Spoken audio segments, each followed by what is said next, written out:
$63 billion, the seventh largest company in America, and a spreadsheet that didn't add up. In 2000, Enron was the future of business, Fortune magazine's America's Most Innovative Company 6 years running. Their stock price hit $90. Their executives were geniuses. Their accounting was wizardry. 1 year later, they were bankrupt. 20,000 jobs destroyed. Retirement accounts wiped out. The auditors went to prison. The lawyers went to prison. The company that invented the energy market had invented something else: financial fraud at industrial scale. Welcome to the autopsy. This is Enron. To understand the death, meet the men who built the machine. Kenneth Lay, chairman, PhD in economics, friend of presidents. He deregulated energy markets, then built the company to exploit them. Charismatic, political, absolutely certain that markets could solve everything, including morality. Jeffrey Skilling, CEO, Harvard, MBA, McKinsey consultant, the architect of Enron's transformation from pipeline company to trading powerhouse. He invented mark-to-market accounting for energy contracts, then applied it to everything. If you could model it, you could book the profit, whether the money arrived or not.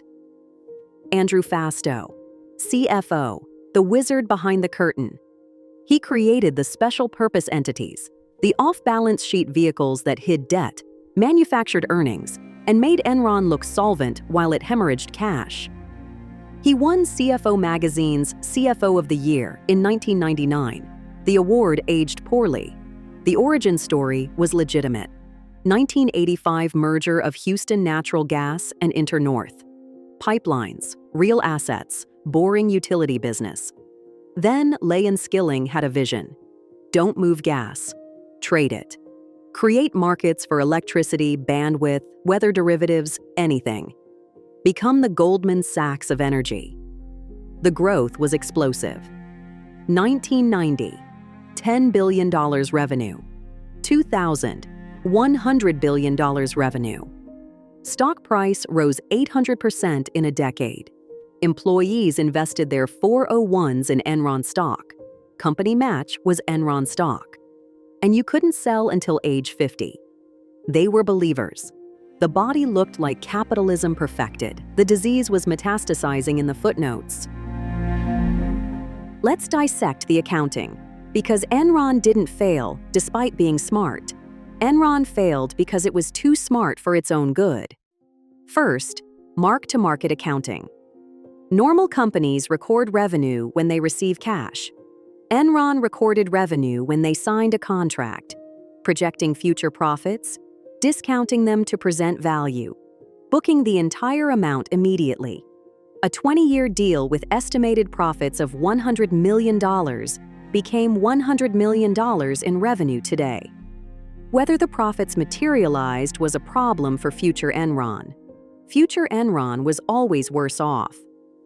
Second, special purpose entities, SPEs, off-balance sheet vehicles. Fastow created thousands. The rules said if outside investors owned 3% of an SPE, Enron didn't have to consolidate it. So Fastow found 3% outside money, often from his own friends, his own trusts, Enron itself in circular arrangements, and hid billions in debt, Chuco JEDI, LJM1, LJM2. Shell companies with Star Wars names and one purpose: buy Enron's failing assets at inflated prices, hide the losses, manufacture earnings. Enron sold a power plant to an SPE for $100 million, booked a profit, then leased it back. The plant never moved, the cash never moved, the accounting moved. Third, the trading floor culture. Skilling imported Wall Street to Houston, the Performance Review Committee, PRC. Rank and yank. Every 6 months, bottom 15% of performers fired, regardless of absolute performance. It bred ruthless short-termism. Traders gambled with Enron's balance sheet, hid losses in the SPE maze, and collected million-dollar bonuses before the trades went bad. Fourth, the complicity. Arthur Andersen, one of the Big Five accounting firms, audited Enron.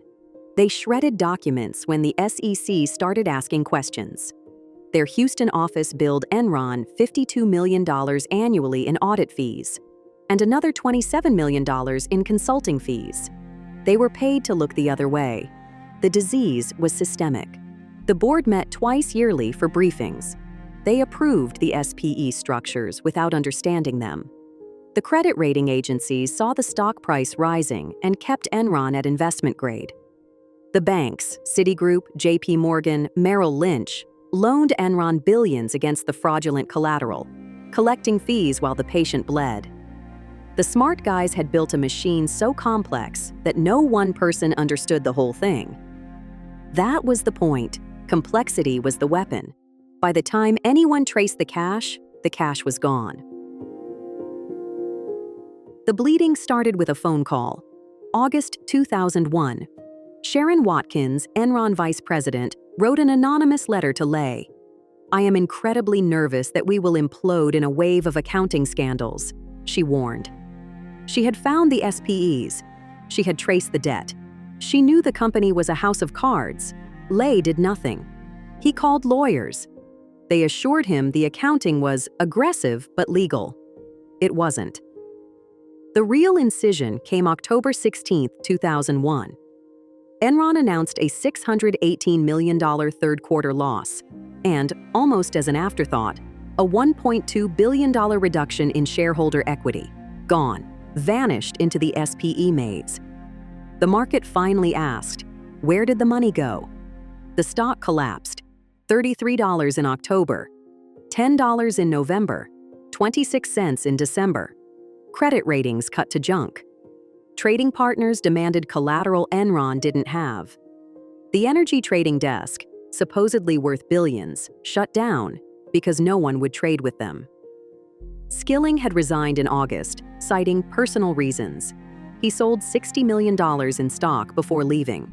Lay stayed, giving pep talks to employees while selling his own shares. "The company is fundamentally sound," he said, days before bankruptcy. December 2, 2001.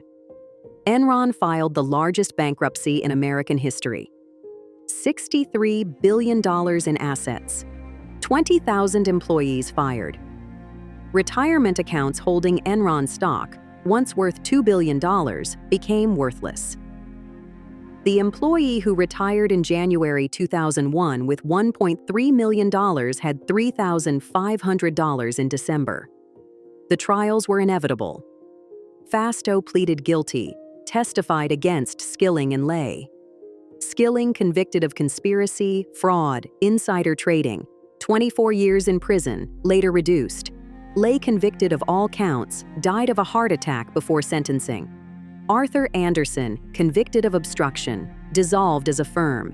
85,000 jobs destroyed by one client's fraud.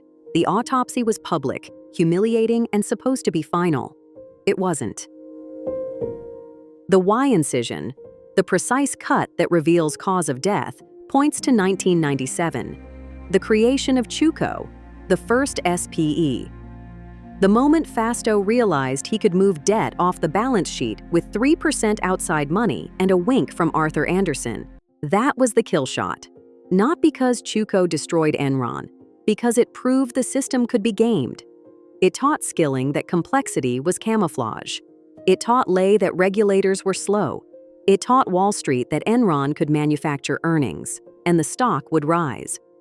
The autopsy proves Enron was dead for 4 years before October 2001. Every SPE after Chuco was just more blood leaving a corpse. The stock price, the awards, the political access, all cadaveric spasm, nerves firing in a body that had already bled out. The incision reveals something darker, they knew. Fasto knew the SPEs were circular. Skilling knew the mark-to-market assumptions were fantasy. Lay knew the company was leveraged beyond survival. They had spreadsheets showing the truth. They chose the lie, because the lie paid. Skilling made $150 million. Fasto made $45 million. Lay made $200 million. The employees who believed, who invested their retirements, who attended the all-hands meetings and cheered the stock price, they got nothing. The smart guys weren't smart. They were lucky. And when luck ran out, they were just guys with spreadsheets and prison sentences.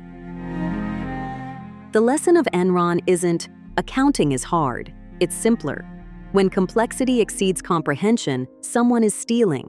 Mark-to-market, SPEs, off-balance sheet vehicles, these weren't innovations. They were obfuscations. The footnotes were the story. The press releases were the distraction. Enron taught us that smartest guys in the room is a warning, not a compliment. That consulting pedigrees and Harvard MBAs can build machines that destroy themselves. That auditors paid by the audited will always find the client right. In business, if you can't explain the cash flow to a child, the cash isn't flowing, it's disappearing. This was the Profit Autopsy. Next case, Boeing 737 MAX.